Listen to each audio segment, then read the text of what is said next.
Assalamualaikum warahmatullahi wabarakatuh. Pada kesempatan kali ini, kami dari kelompok 4 akan mempresentasikan atau menjelaskan materi yang berjudulkan sirkulasi, yang mana terdiri dari penjelasan cairan tubuh, darah, sirkulasi darah, sistem pertahanan tubuh, dan parameter hematologi.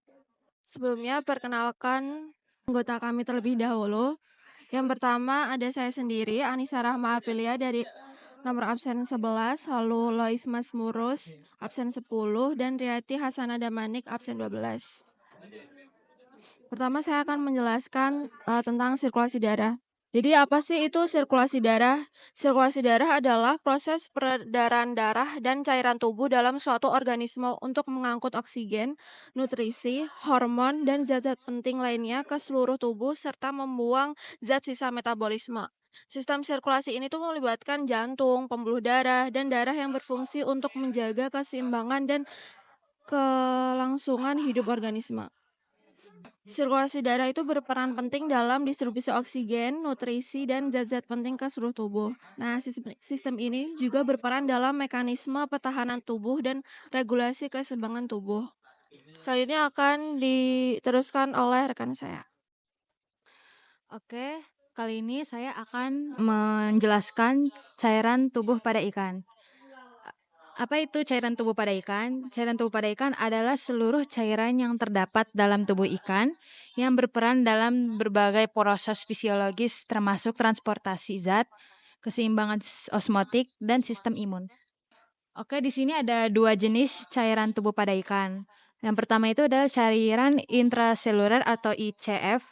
Yang kedua adalah cairan ekstraseluler atau ECF. Cairan ICF ini adalah cairan yang terdapat dalam sel dan menyusun sekitar 60% dari total cairan tubuh ikan. Cairan ini berperan penting dalam berbagai proses fisiologis termasuk transportasi zat, metabolisme sel, serta menjaga keseimbangan ion dan pH di dalam sel. Selain itu, cairan intraseluler mengandung enzim, protein, dan ion yang mendukung aktivitas seluler, termasuk produksi energi dan sintesis protein. Keseimbangan cairan intraseluler ini sangat bergantung pada mekanisme osmoregulasi ikan, terutama dalam menyesuaikan diri dengan perubahan lingkungan perairan.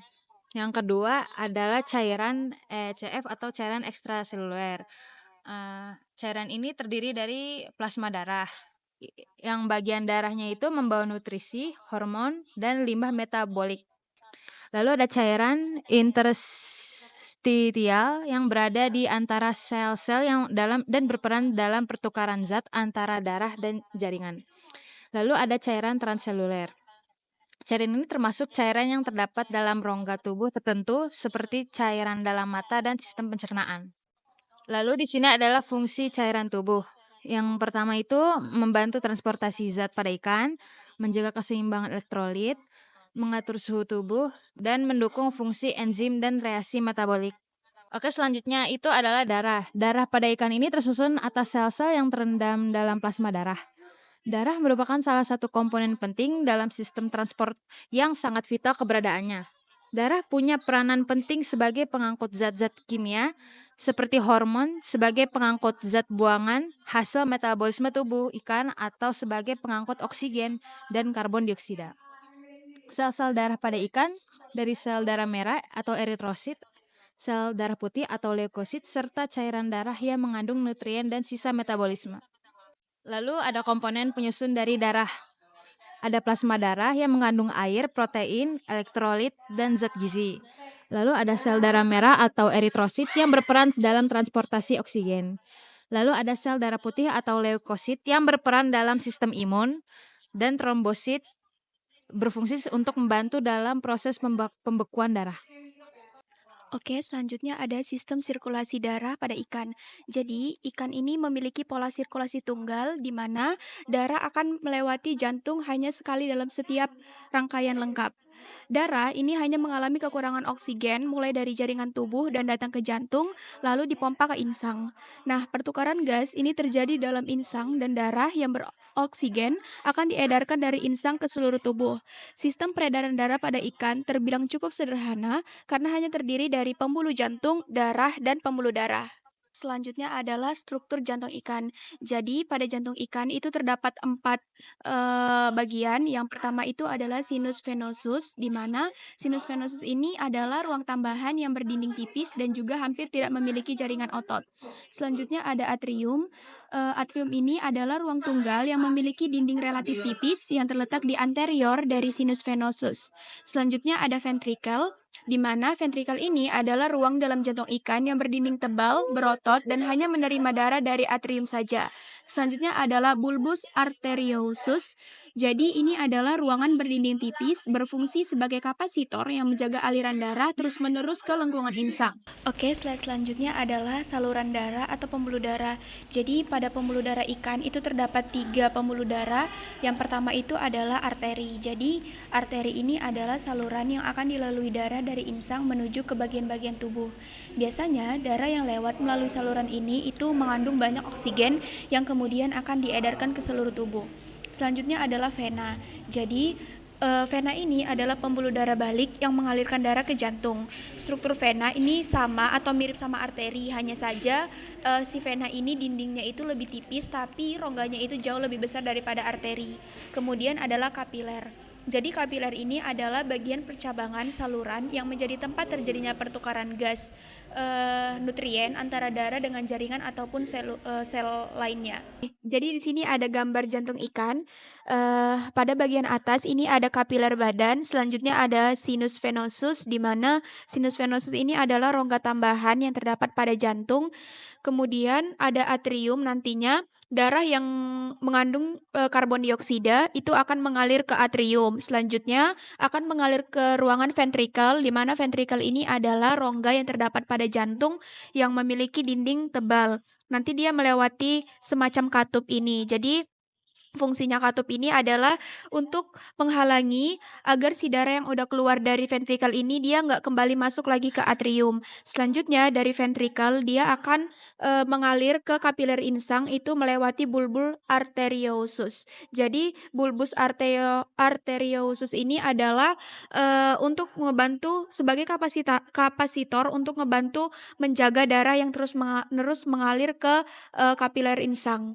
Selanjutnya ada sirkulasi darah pada ikan. Jadi ini ada arteri. Jadi arteri ini adalah pembuluh darah yang mengandung banyak sekali oksigen yang akan menyalurkan dari insang ke seluruh tubuh. Sementara ini ada vena. Jadi vena ini adalah pembuluh darah yang mengandung karbon dioksida yang mengalirkan darah dari jantung ke insang, yaitu tempat pertukaran oksigen dan juga karbon dioksida.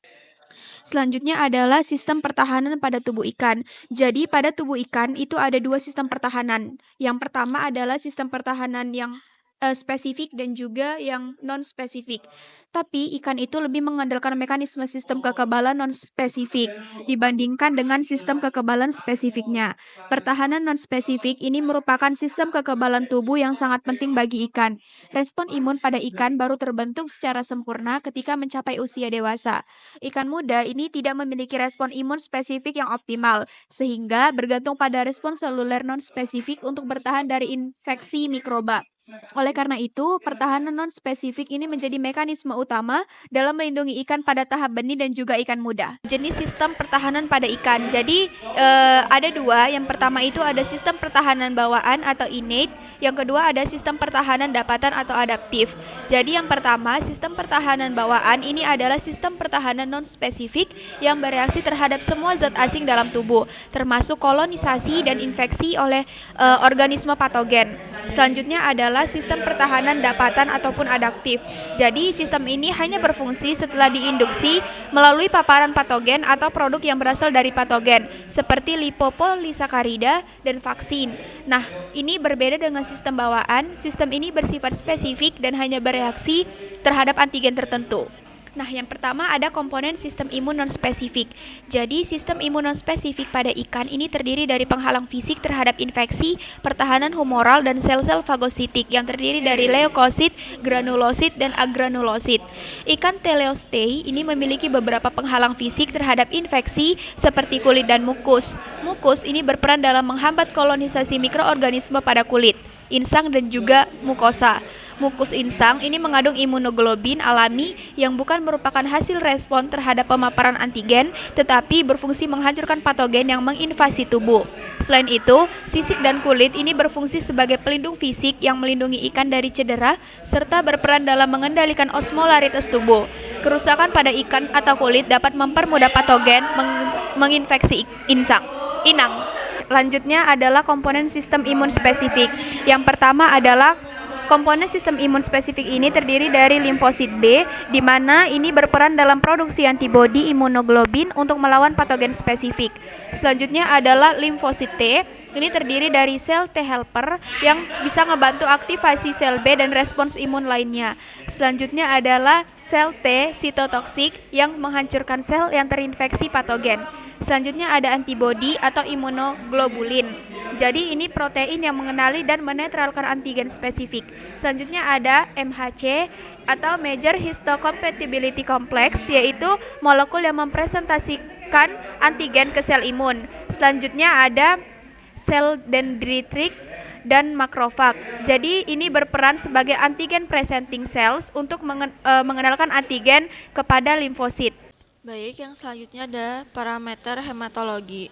Jadi, darah itu kan merupakan salah satu parameter yang dapat digunakan untuk melihat kelainan yang terjadi pada ikan, baik yang terjadi karena penyakit ataupun karena keadaan lingkungan. Ikan yang terserang penyakit itu akan mengalami perubahan pada nilai hematokritnya, terus kadar hemoglobin, jumlah sel darah merah eritrosit, dan jumlah sel darah putih leukosit. Yang pertama ada eritrosit. Eritrosit atau sel darah merah pada ikan itu mengandung hemoglobin yang membantu mengikat oksigen dalam air dan memungkinkan respirasi aerobik.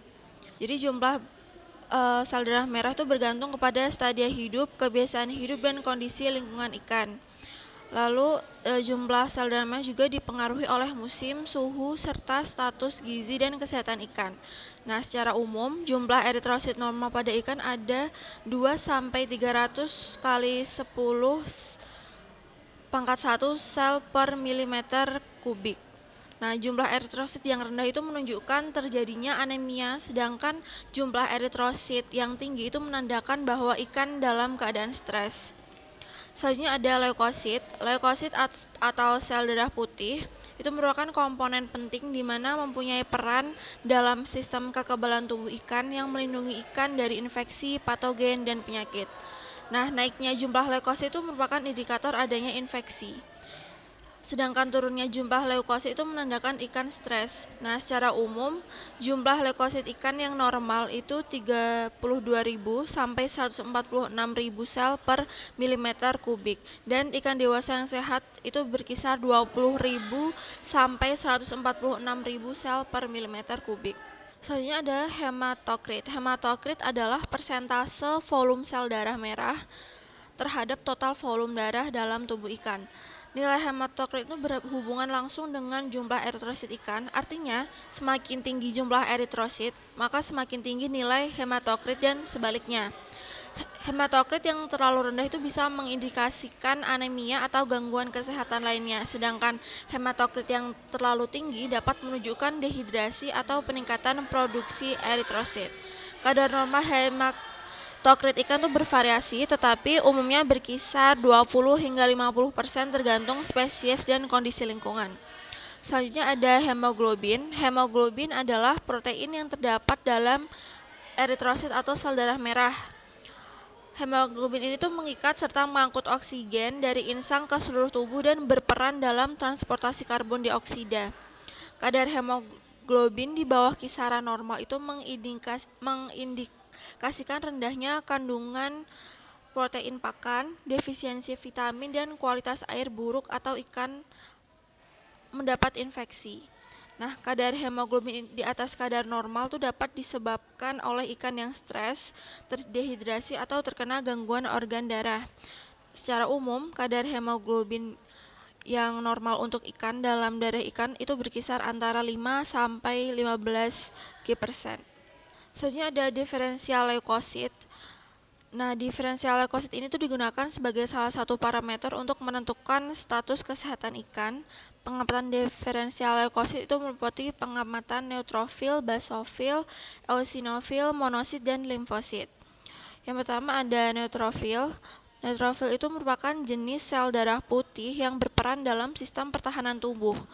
Kondisi normal untuk persentase neutrofil pada ikan yaitu 20 hingga 28%. Itu contoh pada ikan nila. Sedangkan sel eutrofil ikan patin itu berkisar antara 3,67 sampai 7,67%. Nah, persentase neutrofil yang rendah itu menunjukkan tidak adanya serangan mikroorganisme sehingga neutrofil ini belum banyak diproduksi oleh tubuh ikan. Jadi jarang digunakan untuk parameter. Selanjutnya ada basofil. Nah, basofil ini merupakan jenis leukosit yang paling sedikit ditemukan di dalam darah, yaitu sekitar 0 hingga 3% dari jumlah total leukosit. Nilai normal yang bervariasi itu tergantung spesies dan kondisi lingkungan, umumnya berkisar 0 hingga 2% dari total leukosit. Selanjutnya ada eosinofil. Eosinofil itu merupakan sel fagositik lain yang aktif dan tergantung pada respirasi anaerob untuk memperoleh energi. Nah, presentasi eosinofil pada ikan yang normal, contohnya pada ikan nila itu 1,4%.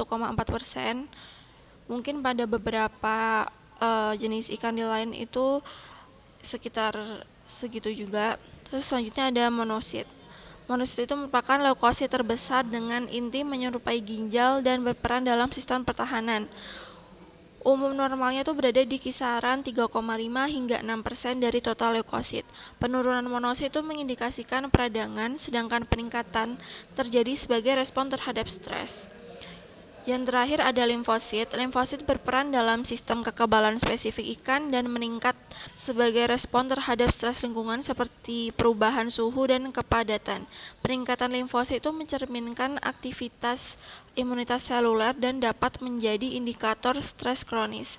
Kadar optimal limfosit pada ikan bervariasi tergantung spesies dan kondisi lingkungan, tetapi umumnya kadar normalnya itu berkisar antara 20 hingga 80% dari total leukosit. Berikut kesimpulan dari materi kali ini. Jadi sistem sirkulasi darah pada ikan itu memiliki peran penting dalam mendukung kehidupan ikan dengan mendistribusikan oksigen, nutrisi, dan hormon ke seluruh tubuh, serta membuang limbah metabolik. Nah, cairan tubuh ikan terdiri dari cairan intraseluler dan ekstraseluler yang berperan dalam menjaga keseimbangan fisiologis dan mendukung proses metabolisme. Sistem kekebalan tubuh ikan terbagi menjadi sistem imun non-spesifik dan spesifik yang bekerja secara sinergis dalam melawan infeksi dan menjaga kesehatan tubuh. Parameter hematologi pada ikan digunakan sebagai indikator kesehatan ikan dan membantu dalam diagnosis berbagai penyakit. Berikut adalah daftar pustaka yang kelompok kami gunakan. Baik, terima kasih. Sekian dari kelompok kami. Mohon maaf jika ada salah kata.